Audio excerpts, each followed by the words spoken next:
আপনারা টাইটানিক জাহাজের নাম শুনেছেন? টাইটানিক জাহাজের 8 গুণ 10 গুণ বড় একটা জাহাজ আছে, আইকন অফ দ্য সি। আমি দেখে এসেছি।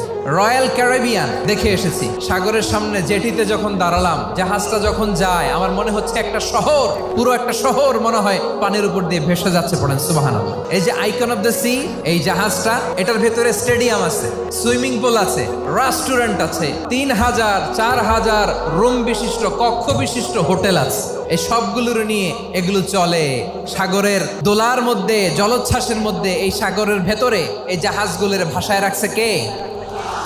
এই যে বাংলাদেশে যে গাড়িগুলো চালান, বেশিরভাগ গাড়ি আসে কিন্তু জাপান থেকে। হাজার হাজার গাড়ি একটা জাহাজ বহন করতে পারে। সূরাত বনী ইসরাঈলের এই চমৎকার আয়াতের ভেতরে আল্লাহ তাআলা বেসিক্যালি মানব জাতির প্রতি তার 4টি স্পেশাল অনুগ্রহের কথা বলেছেন। 2 নম্বর অংশ আল্লাহ তাআলা বললেন, ওয়া হামালনাহুম ফিল বাররি ওয়াল বাহর, স্থলে এবং সমুদ্রে আমি তাদের জন্য চলাচলের বাহন দিয়েছি। সুবহানাল্লাহ।